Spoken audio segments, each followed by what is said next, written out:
종교는 사실 누구나 개인의 어떤 신념과 가치관에 따라서 선택할 수 있는 거고 이 종교란 게 가끔 또 살아가는데 개인한테 또 큰 힘이 되는 경우도 있어요. 근데 90년대 당시에 일본을 발칵 뒤집는 사건, 일본을 떠나 이제 전 세계가 이제 경악한 사건이 터지죠. 바로 그 일본 도쿄 지하철 그 살인가스 테러 사건이죠. 예. 지금 도쿄가 이른바 독극물 테러의 충격을 받고 있습니다. 도쿄 중심가를 관통하는 지하철에서 동시다발적으로 독가스가 뿜어져 나왔습니다. 일본 도쿄 지하철 독가스 사건은 사이비 종교 오움 진리교의 소행으로 압축돼 들어가고 있습니다. 사건이 발생한 날짜가 95년 3월 20일이에요. 근데 당시 월요일이었다고 하고 일본 사람들이 가장 많이 이제 출근하는 러시아워 시간대를 이제 범행 시간으로 선택을 했어요. 이때 이 무라카미 하루키가 이 사건 있고 나서 2년 후에 이제 피해자들을 인터뷰하면서 엮은 책이 있어요. 언더그라운드. 예. 그 책에 보면은 이런 얘기가 있어요. 때는 95년 3월 20일 월요일 기분 좋게 맑게 갠 이른 봄날 아침이었다. 어느 때처럼 혼잡한 지하철에 몸을 싣고 회사로 향한다. 평소와 다를 것 없는 지극히 평범한 아침이었다. 가발을 쓰고 가짜 수염을 붙인 젊은 남자 5명이 뾰족하게 갈아둔 우산꼬챙이로 기묘한 액체가 든 비닐봉지를 찌르기 전까지는 이 기묘한 액체라는 것은 이제 살인가스를 얘기하는 것이고요. 당시에 사람들이 어떤 일이 일어난지 몰랐죠. 사람들이 너무 호흡하기 힘들고 뭐 코와 귀에서 막 피가 나고 뭐 영문도 모른 채 무조건 이제 지상으로 올라가죠.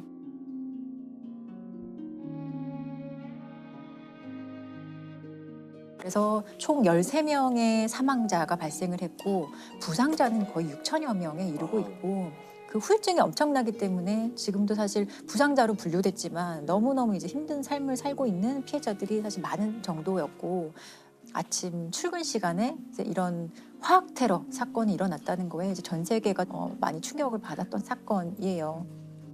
근데 이게 살인가스가 뭘까요? 살인이거든요. 지금 많은 분들이 지금 들으실 때 살인이 아니고 살인. 그렇죠. 사린이라는 물질인데요. 원래 이런 독극물이 나오면 항상 따라다니는 데가 꼭 그 독일 나치 아니나 다를까 이것도 이제 나치가 화학 무기로 만든 물질이에요. 독성이 그 보통 우리가 가장 그 극악한 독약이라고 하는 청산가리의 500배에 달하는 정말 이제 무시무시한 독성을 갖는 그런 물질인데요. 근데 문제는 이게 더군다나 이제 무색, 무취 전혀 이걸 감지할 수가 없어서 그리고 이걸 놔두면 바로 빠르게 기화를 하기 때문에 그냥 풀어놓으면 대부분 죽게 된다고 그러더라고요. 그래서 이 테러의 범인들이 자기도 죽으면 안 되기 때문에 여기다가 이제 약품을 하나 좀 첨가하게 돼요. 아세토니트릴이라는 건데 일단 그 반응 속도가 느려진대요. 속도가 느려지고 다음에 악취가 나게 돼요. 여기서 악취가 나게 돼서 비닐봉지에 넣어서 뭐 이렇게 풀은 다음에 그 범인들은 도망칠 수 있었고요.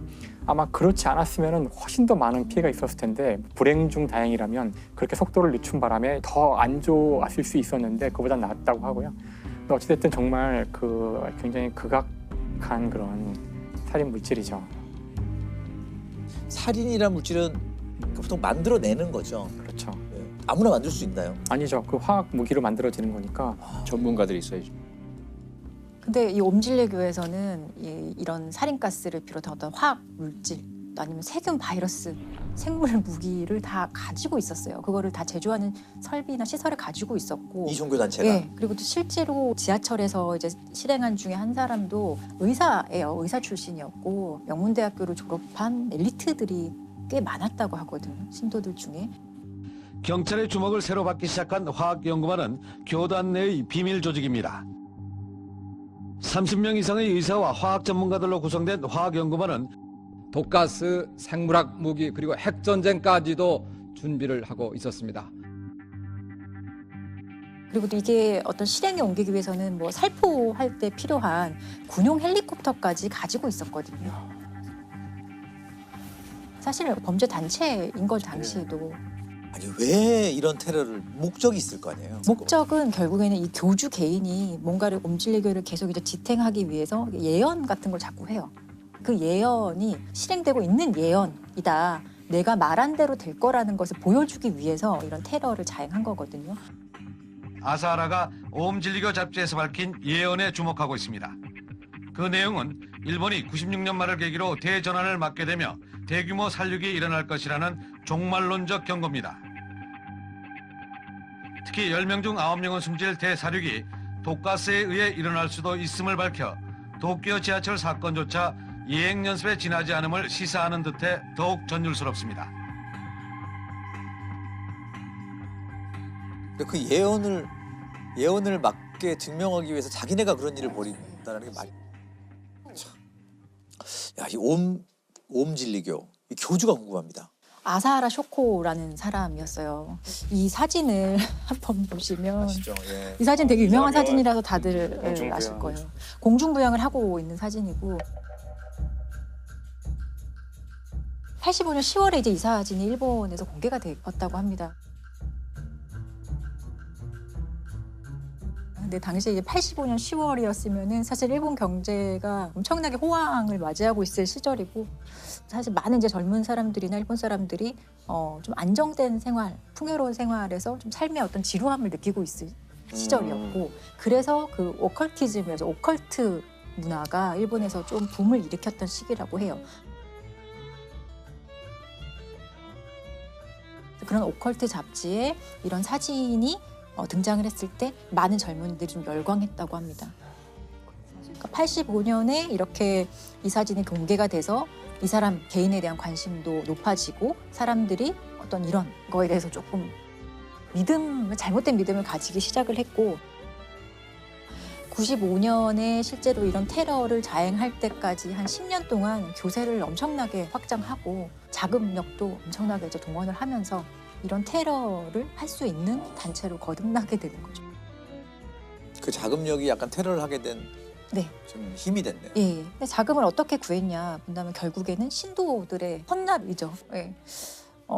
여기 옴진리교에 가입을 하기 위해서는 유산이나 재산을 다 기증을 해야 된다는 그런 조건이 있었어요. 그리고 또 실제로 이게 어떻게 돈을 벌었느냐 보면 참 실소를 금할 수 없는데 자신의 어떤 우상화하는 상품을 막 팔아요. 개중이 굿즈 같은 거요? 예, 굿즈이죠.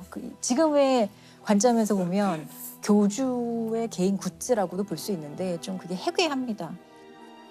교주가 목욕하고 남은 물 1리터가 하나로 100만 원이었어요. 그리고 교주의 피가 1000만 원.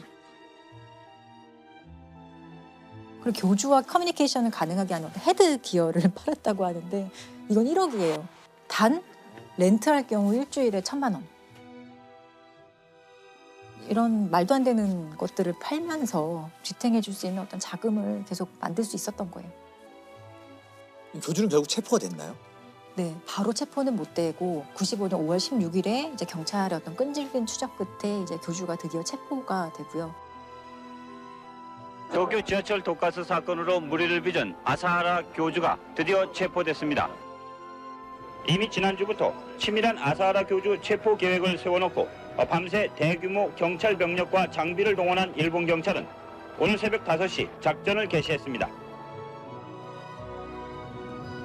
오전 9시 45분 경찰은 끈질긴 수색 끝에 드디어 2층과 3층 사이의 밀실에서 교주를 찾아내 체포했습니다.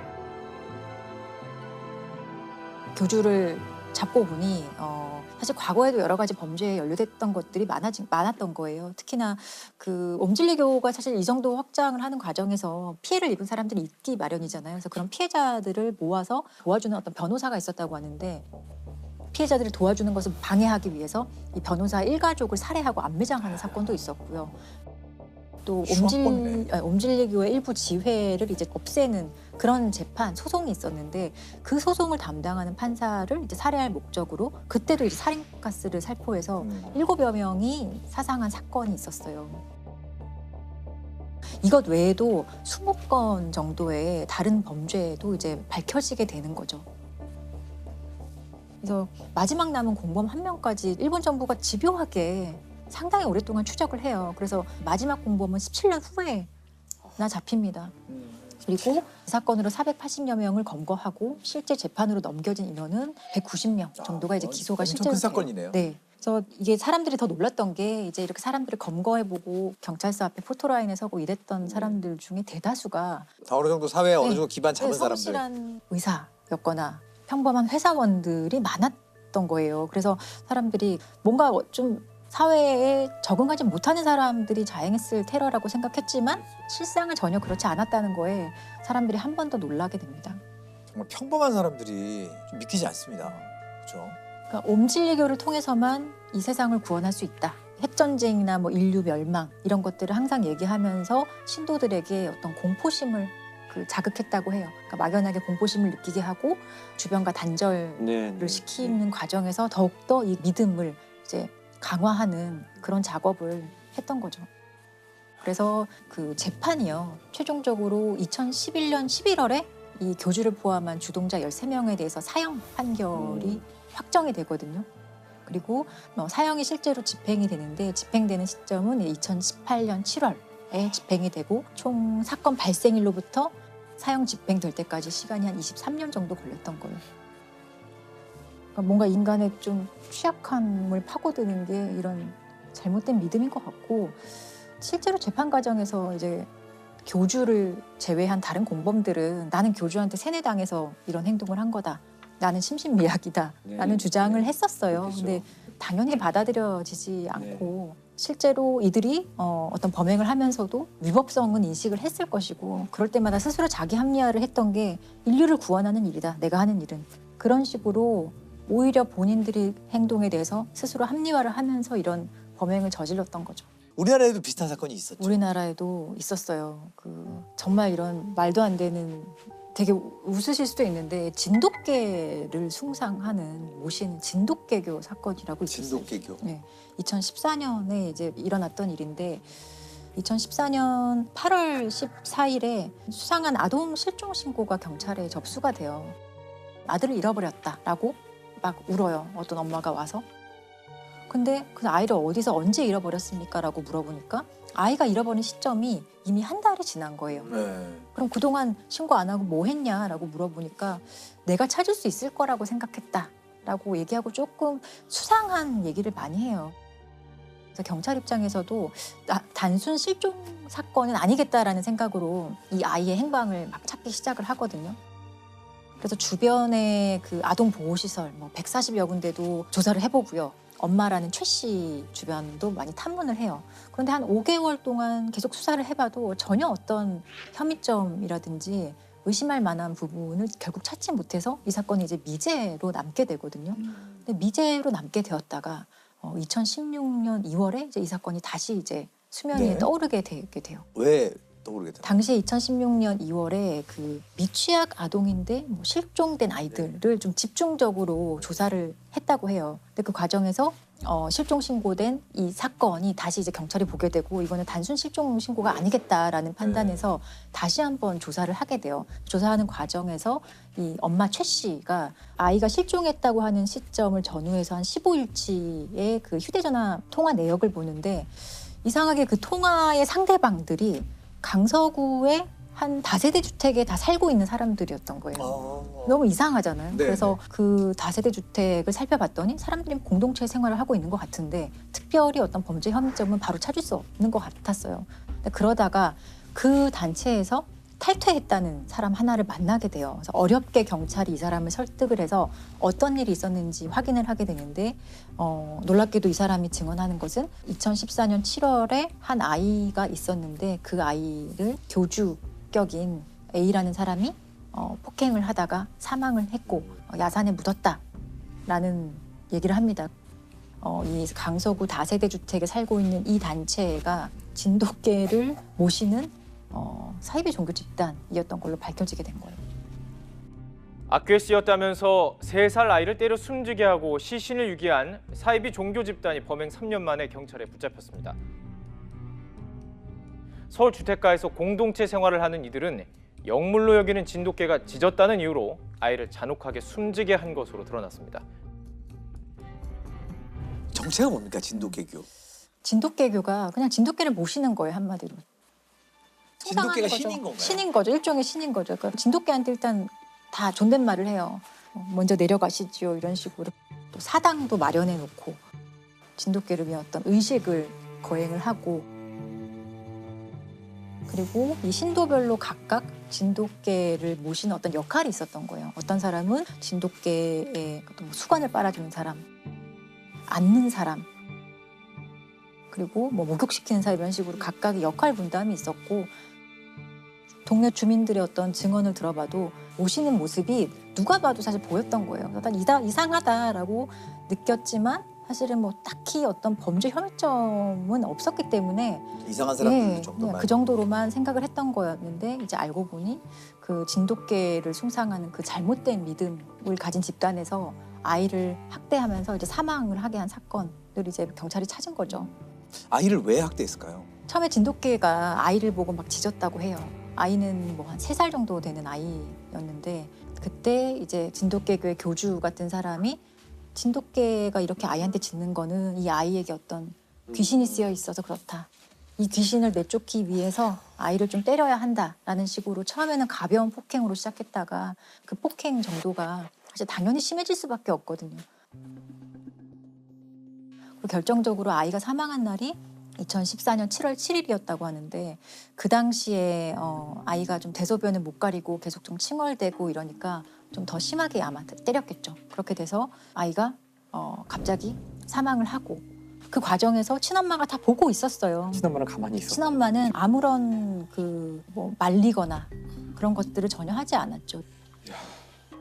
그런데 더 놀라운 것은 이 아들이 사망한 후에 이 사람들의 행동이에요.